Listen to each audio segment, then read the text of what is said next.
So, good morning, everyone, and welcome to today's webinar, Early Years Education and Digital Media.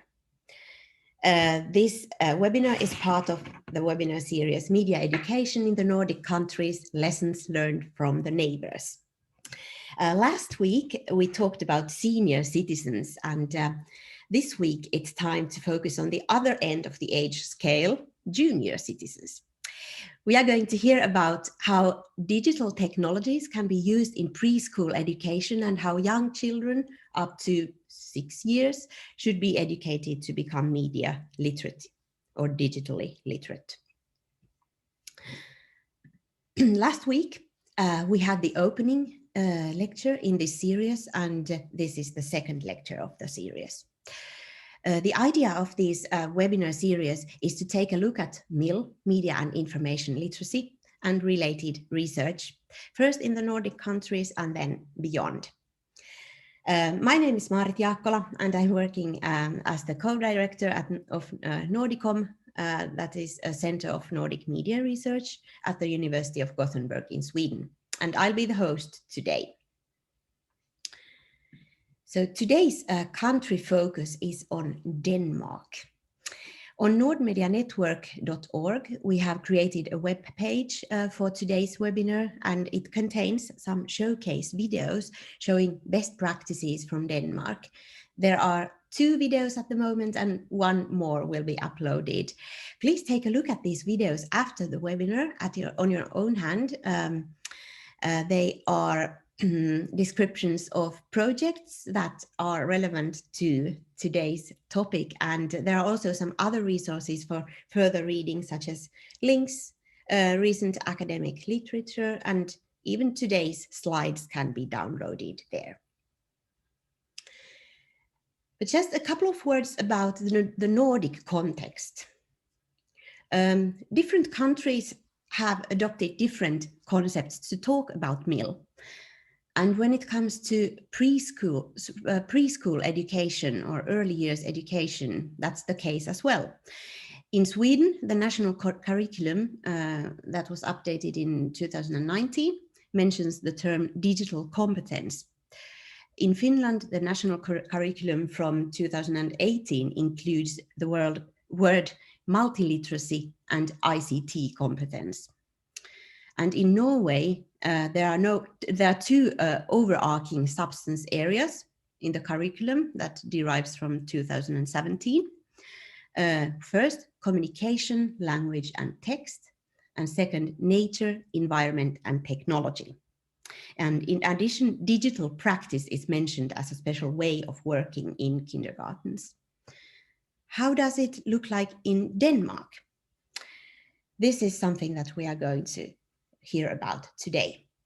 Today's speaker is Stine Johansen, Associate Professor at the Center for Children's Literature and Media at School of Communication and Culture at Aarhus University. As a researcher, she has studied children's media use for more than 20 years, and she has a specific focus on young children and their playful media practices within and outside educational settings. Stine Johansen, a media researcher, is also the head of the Danish Media Council for Children and Young People, which makes her a public expert who frequently talks to media and to wider audiences about these issues. If you have any questions, please feel free to leave them in the chat box and we'll pick up them after Stine's talk. Then you will also be able to ask your questions afterwards in video. We'll have about 45 minutes time and half an hour for the lecture. So warmly welcome, Stine. The screen is all yours.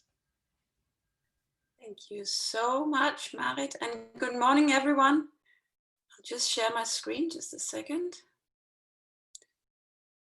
and start the presentation here. And perhaps even go back to the first slide. Here we go. And thank you very much for the presentation and the warm welcome here. I've looked very much forward to this.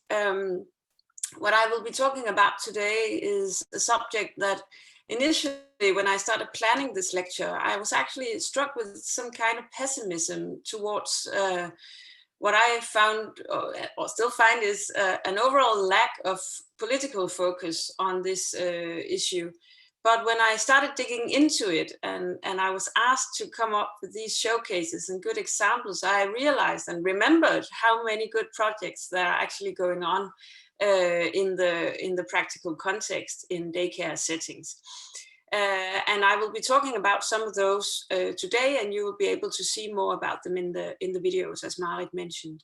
Actually, the image on this very first slide is from a project I was involved with myself in 2016, where we were experimenting with using digital technology in relation to very young children. And what you see here on this picture is an image of a room in a nursery where pedagogues used iPads, but also projectors and fabric and different physical materials to create a space in which children could play and explore. And what they were playing here was like an underwater setting where they could have a little swing in a piece of fabric, and images were projected onto the walls and onto children and onto everything around them.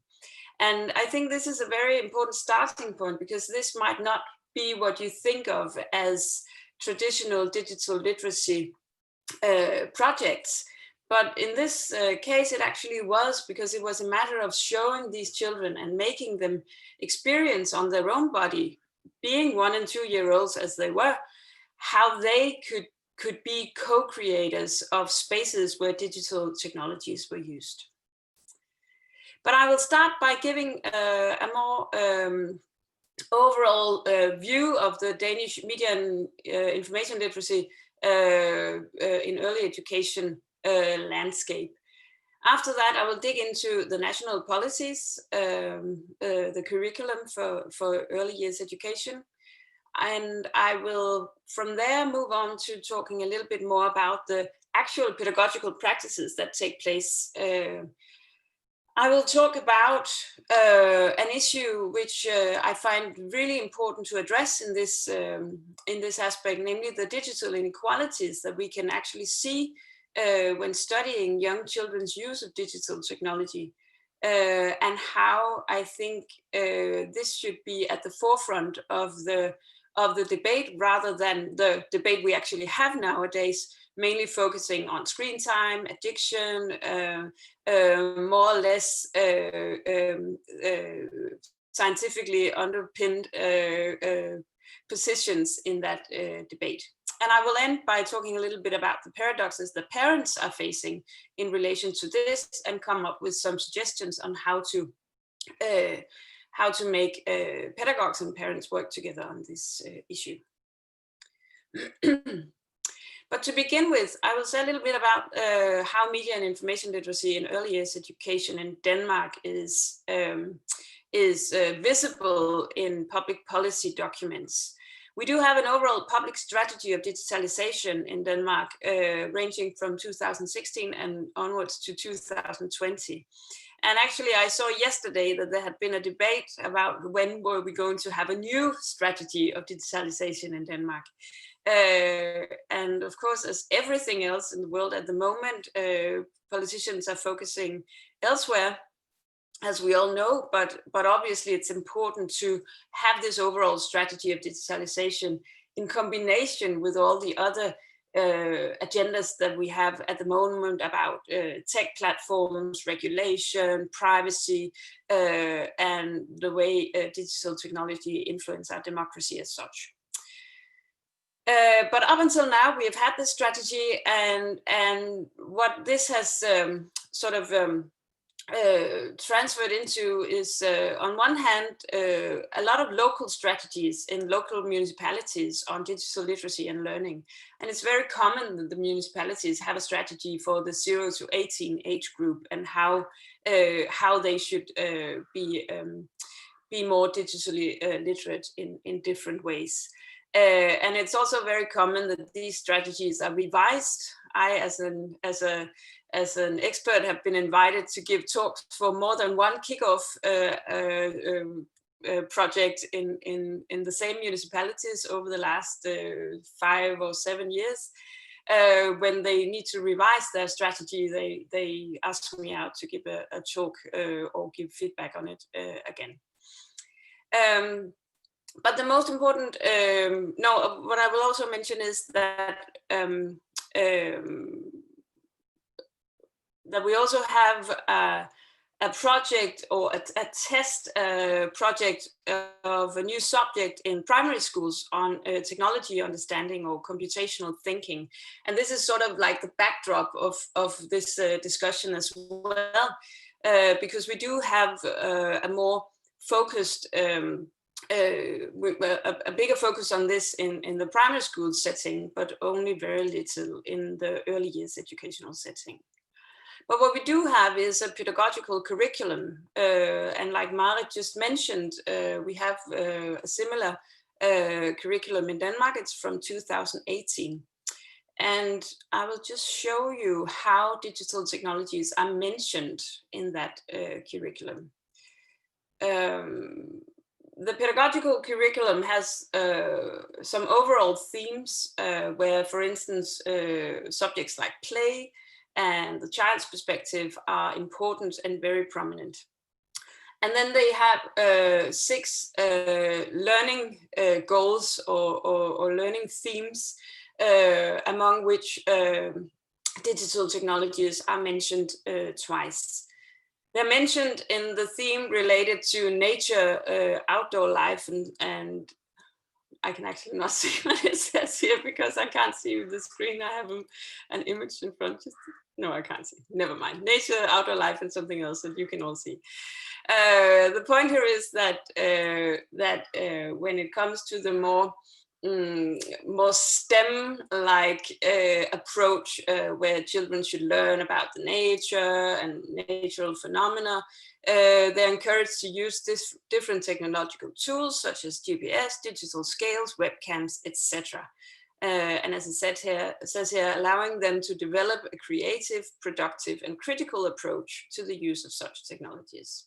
So words like creativity, productivity, and critical thinking are important in this matter. Then it's also mentioned in the learning theme of culture, aesthetics, and community, where we have some different words as well. Children should have experience with realizing their potential and navigating in society. That's the overall goal. And as part of that, they could be allowed to use IT in a digital, in an experimental community. They should be supported in developing skills that make them creative and productive and enable them to navigate in society in ethically responsible ways in relation to themselves and others. And especially in this theme, it's quite obvious that what I read from this is actually that the digital technologies are very much downplayed, and I will come back to why that is later in my talk when we talk about the public debate. But as a small teaser, I can say that it was actually supposed to be a much more prominent theme of the pedagogical curriculum, but then public debates happened. Stay tuned for that. But one thing is the policy documents. Another thing is what actually happens in the pedagogical practices in daycare settings. And as you might know, we have a very high degree of institutionalization in Denmark, and especially in the age group of 3 to 6, which is kindergarten. Most children actually go to kindergarten or børnehave, as we call it. Or dagtilbud, which is the overall term referring to both kindergartens, nurseries, and private daycare. And what we can see from different reports and surveys, among them one coming out today that I will also be talking about in a minute, all kindergartens more or less use digital technologies for different administrative purposes. So they use them in communication with parents, they use them for reporting on the everyday activities and so on. But there are much larger differences when it comes to the use of digital technologies in relation to the children and in the concrete pedagogical practices. And we can say that these practices are quite varied and widespread. We find large differences in not only if digital technologies are used with children, but also how they are used. And also, which I find very positive, also we find large differences in what kind of technologies are being used. And I will show you an example of that in a second. The tablet computer, which is most often an iPad, is very common, and most daycare settings have one or more iPads available to them. But whether or not that is available to the children as well varies quite a lot. But they also use all kinds of different other tools, of course, the ones mentioned in the curriculum, like GPS and digital scales, but also things like talking clamps, small clamps that you can stick to different surfaces, and you can speak into them, and when you press them, you can hear what others have said into those clamps. Are used for different purposes. Projectors, as I mentioned in the first example, are very often used as well. Different kinds of interactive boards, but also interactive tiles, like the hotspot tiles that I have also put up a video mentioning or talking about, which are more or less high-tech tools. Some are actually quite simple tools, and some are more, what can you say, more, more high-tech tools, more, I just forgot the word, sorry, but tools that are more complex and can be used for different purposes as well. So what we see out in the pedagogical practice is a combination of a lot of different tools, but also a lot of different practices. This is a picture from a video that will be up on the webinar page shortly. This is from Brost Børnehave in northern Jutland. And the woman you see here is called Ella. She is a pedagogue in this kindergarten. And she is with two children using a interactive board that they have in this kindergarten.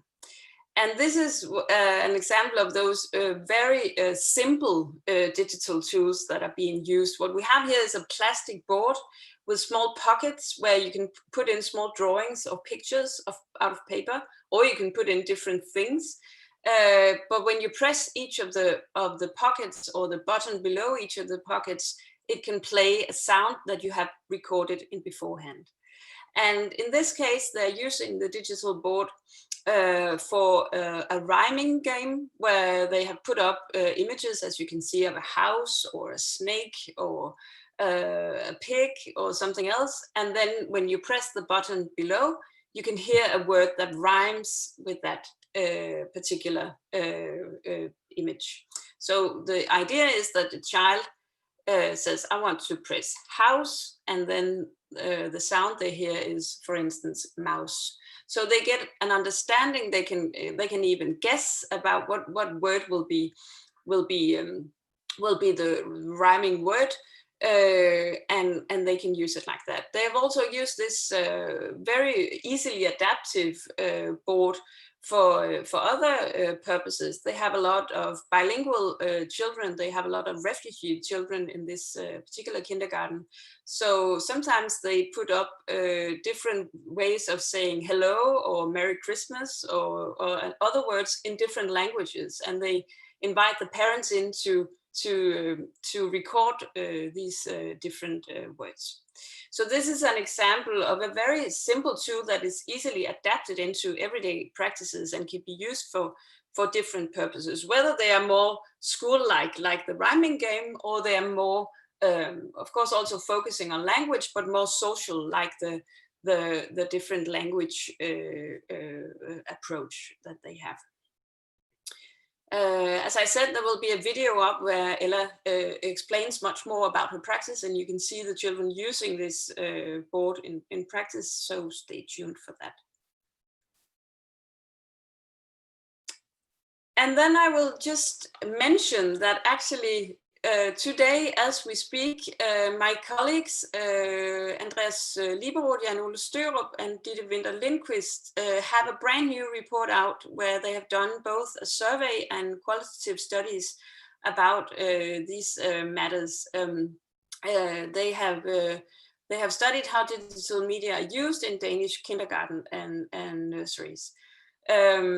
They've done qualitative studies, and they've done a survey among 700 kindergartens and nurseries. And the report is out today, and there's actually a link, a preliminary link for the report in the chat, where you can download the report if you read Danish. From a Dropbox, and Andreas has promised me to send me the correct link as soon as it's up on the university website, and then we'll put it on the webinar page as well. But I will just mention one result. There are actually quite many interesting findings in this report, but one result that I find very interesting, not because it surprised me, but more because it sort of confirmed what I have seen in other projects as well. And of course, you should be aware when you have this kind of confirmation bias, but I think when other researchers find the same result, I think it's quite interesting. So what they actually found from the qualitative observation was that when digital technologies are used in what they call digital pedagogic, they can actually not observe any qualitative differences in what kind of play or playfulness the children are engaged in. Often our prejudice might be that when digital technologies are used by children, we sort of have an image of a child sitting with an iPad in their lap, being excluded from the surroundings around them.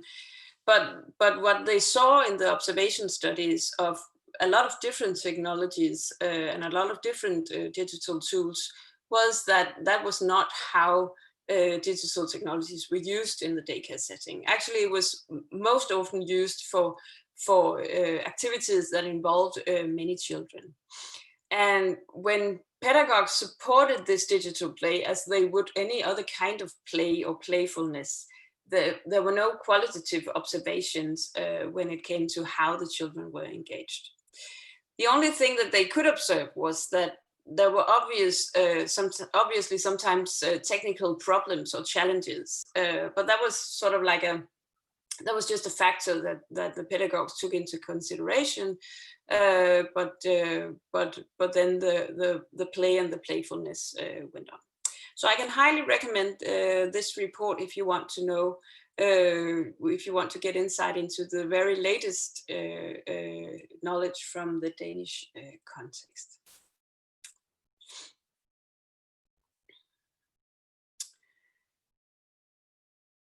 One might ask, why is this media or digital or information literacy so important even for very young children? And I think that's a very good question to ask, actually. And I think we should ask each other that question on and on again. But in my view, the point is that children are already living in a digital society in many ways, and children, especially in the Nordic countries, are high frequent users of digital technologies.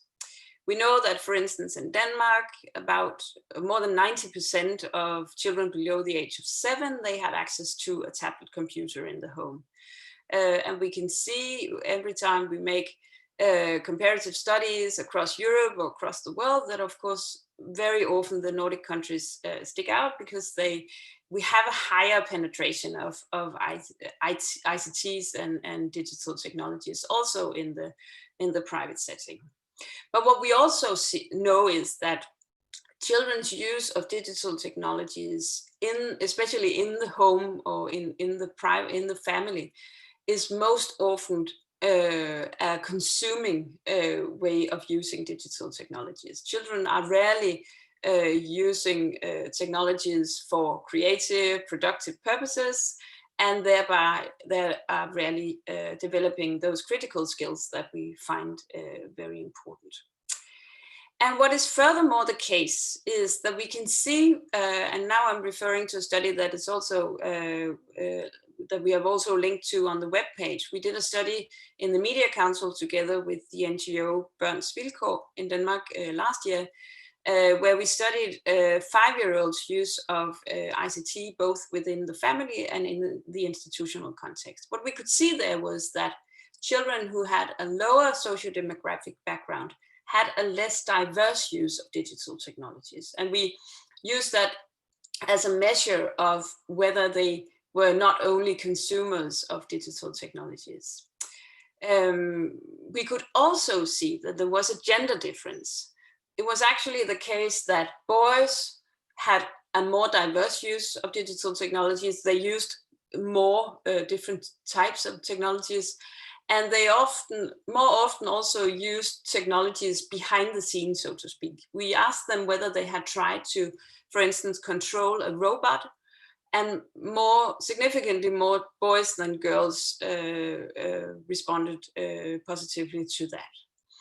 What we could see was it was not only a matter of social demographic, but it was mostly a matter of it was connected, but also it was a matter of children living in families where they actually had rules and regulations around digital technologies were also the children using digital technologies most diversely. So when children are living in families where parents have taken a critical and active position towards their use of technology, they are, so to speak, better prepared for, or better, they have a better foundation for digital literacy development. But what was furthermore quite interesting about the study we did back then was that we followed the same children, as I said, in the private family setting, but also in the institutional setting. And what we could see there was that when digital technologies were used in the pedagogical practice in the institutional setting, those inequalities could be overcome. So when pedagogues use digital technologies in those active, creative, productive, playful ways, there were no difference between how, for instance, boys and girls were using it and how different children from different socio-demographic backgrounds were using them. So that, to me, says that this is actually something we can do something about. And this also points to why it is so important that the early educational settings actually get involved in this process of trying to overcome these inequalities. They do that in so many other ways when it comes to children's language development, their social skills, all kinds of things that are also very much related to, of course, their use of digital technologies. But we saw it in this study very clearly that it was actually the case. So also from that perspective, or I think that is actually the main reason to be talking about this in an early educational setting, children should be supported in developing these skills and to be able to understand that digital technologies is much more than watching Peppa Pig on the iPad in the sofa in the afternoon.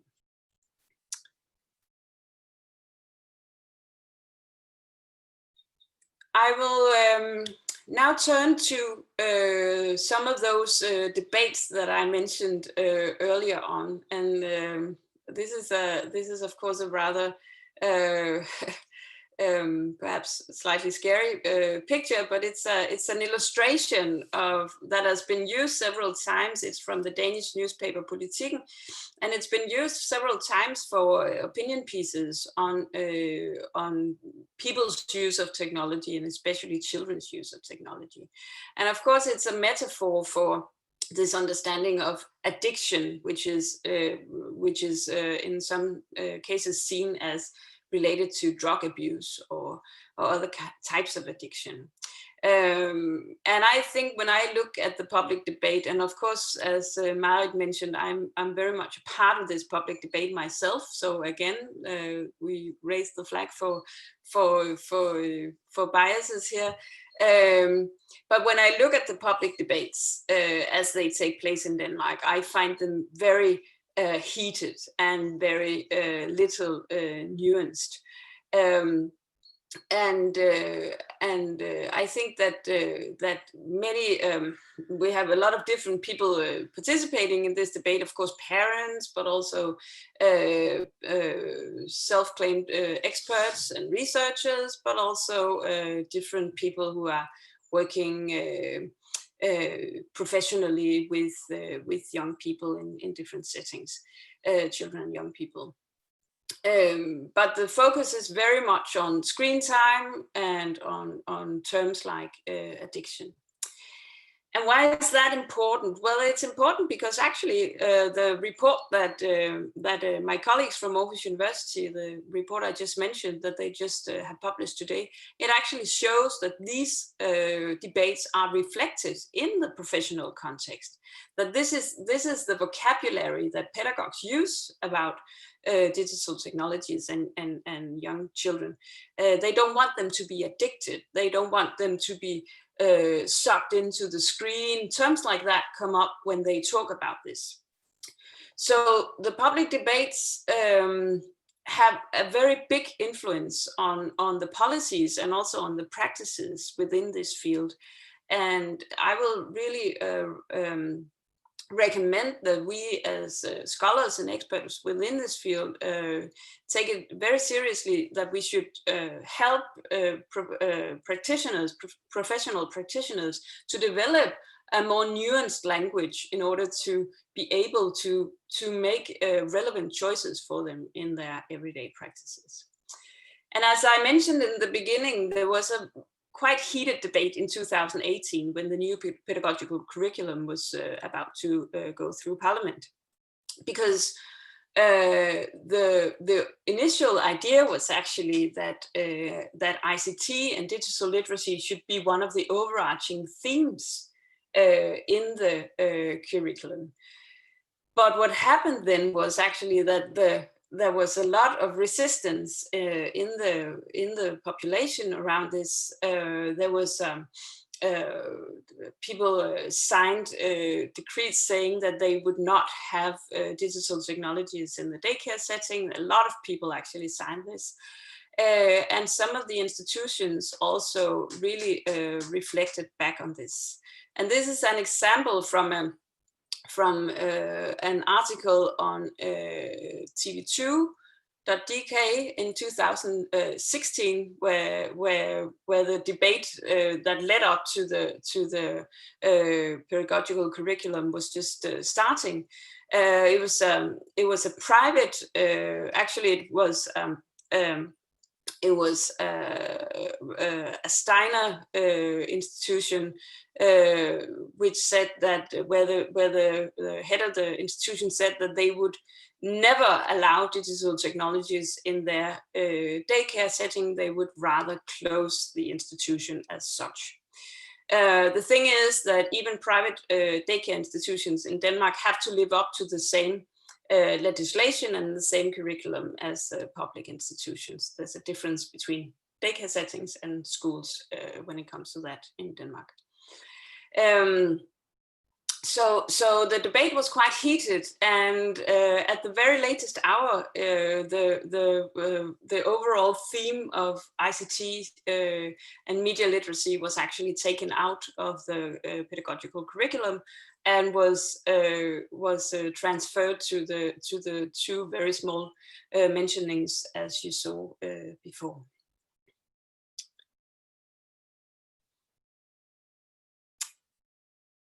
Of course, there are a huge group of people that I haven't spoken much about in this context, the parents.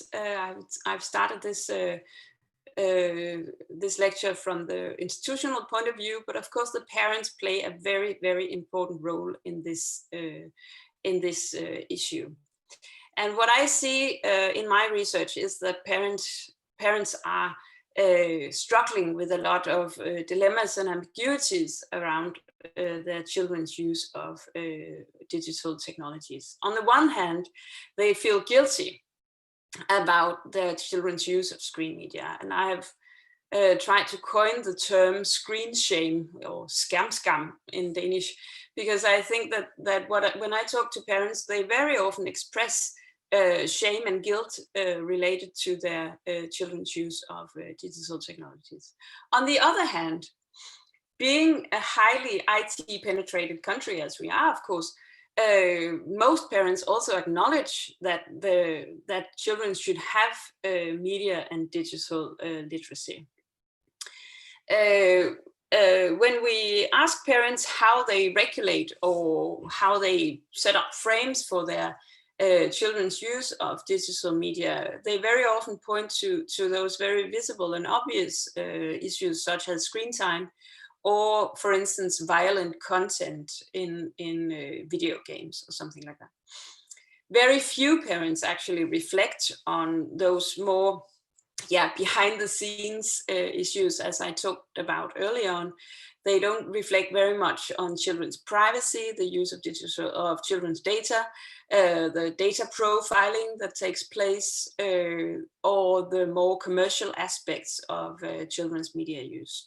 We asked the Media Council and Børns Vilkår asked parents whether they what kind of things they were worried about when it came to children and media, and very few of them mentioned these topics such as privacy and data profiling.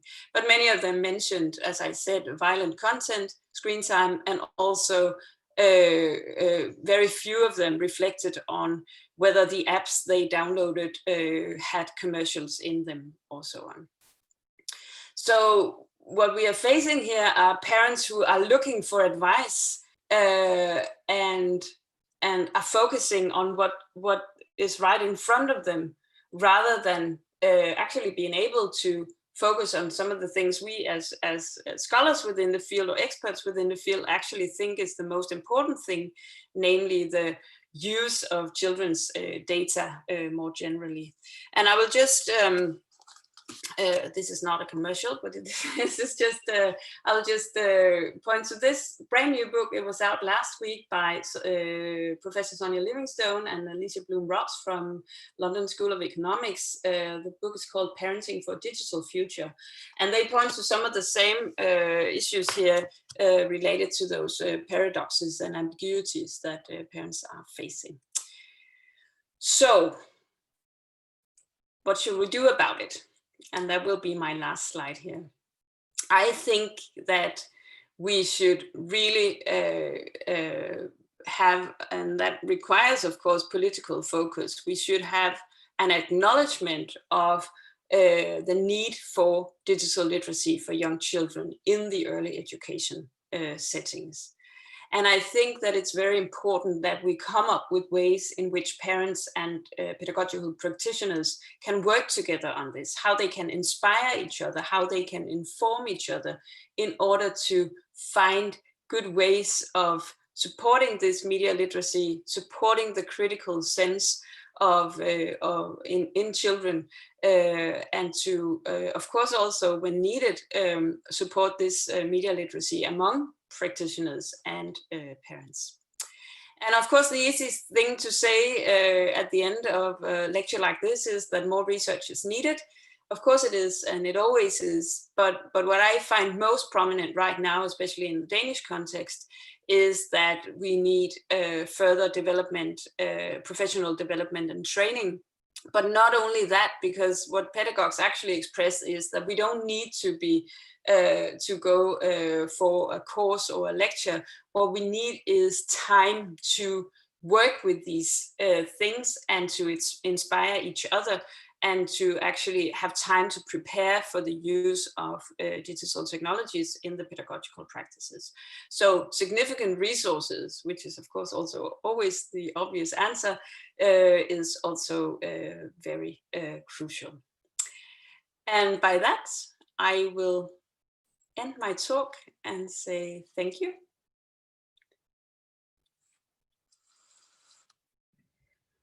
Thank you, Stine.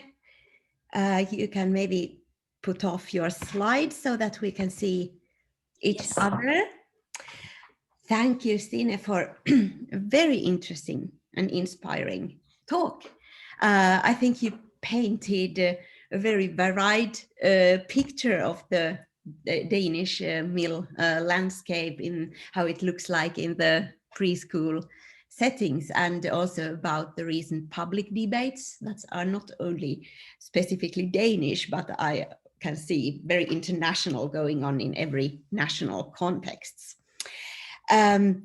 Now it's time for questions and discussion, and I see that there is also already a discussion going on in the chat box regarding the question at which age kids get their first smartphone in different countries.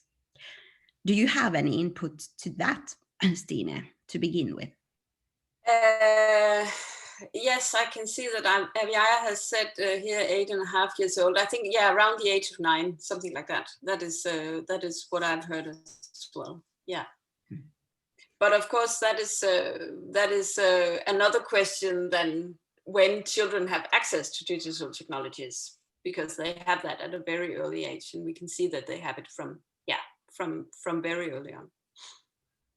Right. I was thinking, because you said that the digital literacy was downplayed in the pedagogical curriculum.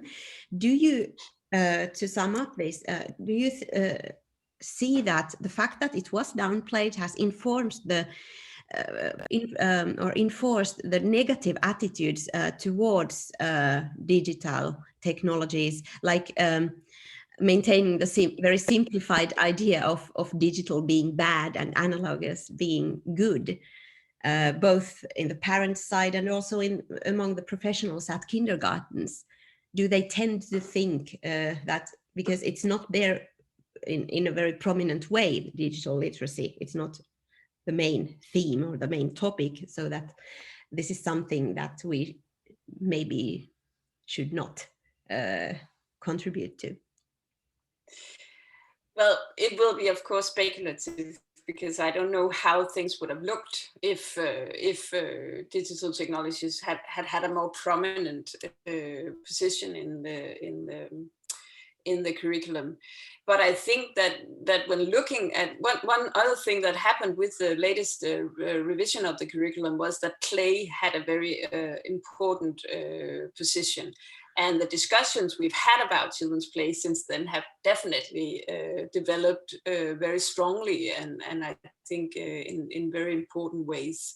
So yes, I would assume that because that is what pedagogues have to do, they have to live up to this curriculum. So of course, if it had a more prominent place there, I think it would also be more developed, I would say.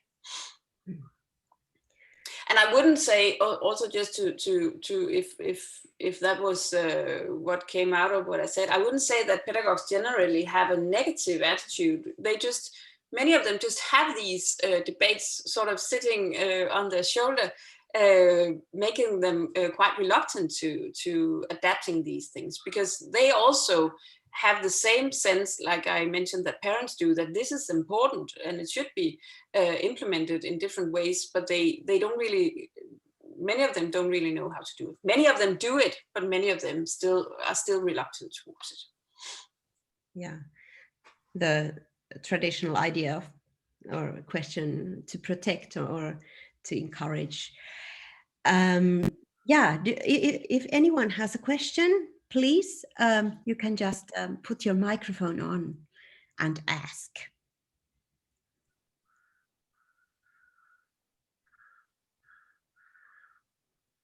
If not,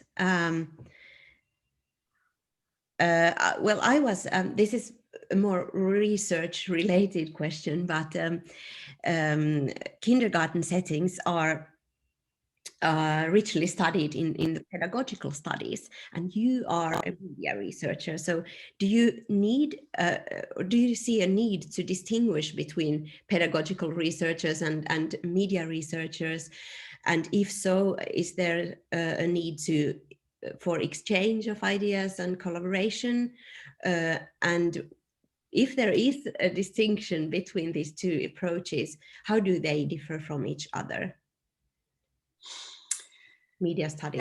What is a media researcher nowadays? That would be a big question, because we do a lot of different things. But what I think is important, at least in my work, is that I have been doing studies both in the private context of the family and in the pedagogical setting. But for instance, the report out today is made by a very diverse group of researchers. Among especially Ditte Winther Lindqvist is a researcher of play in the pedagogical context. So I think that the important thing here is that we do collaborate in many different ways. The research environment in Denmark as such is quite small. We are actually, we all know each other, so we all do collaborate in several ways, and are very informed about each other's research. But I think that it's very important that you can also sometimes, that you can move back and forth between different perspectives, also different theoretical perspectives. My perspectives are more informed by things like media ethnography and cultural studies, which means that I sometimes see things that people who come from a pedagogical or psychological background may not be aware of. So I think the important thing is to inform each other and to have mutual engagements within this field. Okay, I will probably be asking this question to everyone in this webinar series, because the disciplinary position within the very heterogeneous field of MIL research is actually a very interesting question, because there are so many entry points into the concept of MIL. Then there is a question in the chat box. Do educators receive specific training in the field of media education in your country, in Denmark? Yes, they can in various ways. It's not as formalized, and it's not just as it's not very prominent in the curriculum. It's not very prominent in the basic training of pedagogues and teachers as well, which I think is perhaps the main problem here. So there are numerous courses they can go to, books they can read, and so on.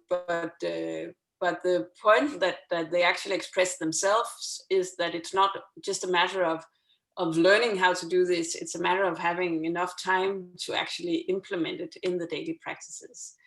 But it's not very prominent in the formal training of pedagogues.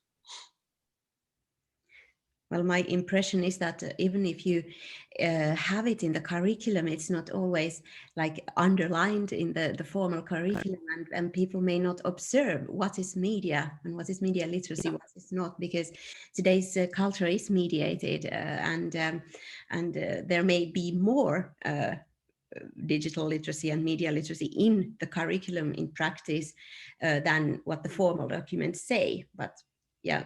Absolutely, I totally agree. Yes. But you, what about your own teaching? Could you tell something about that?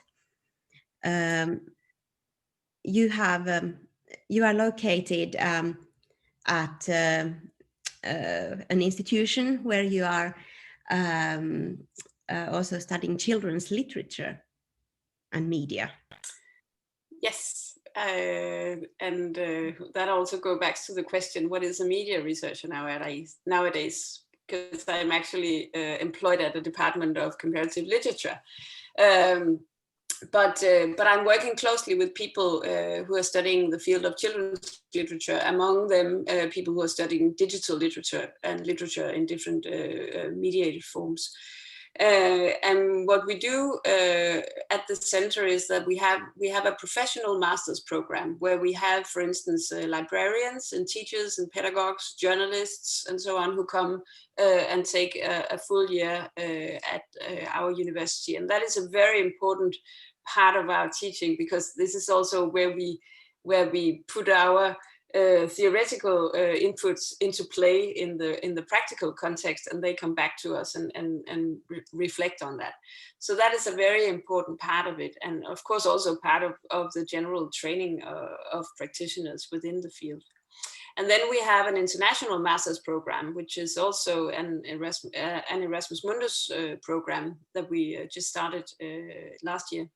And that is actually also a very important part of our teaching, because we tend to have and of course this webinar is also putting this to the forefront, we tend to have an idea of what the Danish or the Nordic childhood looks like. And having students from literally all over the world really puts that into perspective. We have students from, for the last time we had students from 21 different countries. So we can really get a lot of insights into different perspectives related to this area, which I find very important. Sounds like a great opportunity to develop a more nuanced language about these issues, as you said. Okay, I think it's time to thank you. Thank you for all the participants. Thank you, Stine Liv. And our next webinar series will deal our next webinar in the series will deal with more vulnerable groups, with a special focus on young people with immigrant background, with a guest speaker from Norway, Carol Asuni-Ralego. And more information, including on the continuation of the webinar series, can be found on Nord Media Network's website. So thank you very much for this interesting session. And if you have any questions afterwards, you can always write to Nordicom. We are very interested actually in how you are going to apply these ideas, and would be keen on listening to your stories about how this is relevant to you. So we will also deliver your feedback to Stine Liv. Please be in contact with us. Thank you. Thank you. See you next week.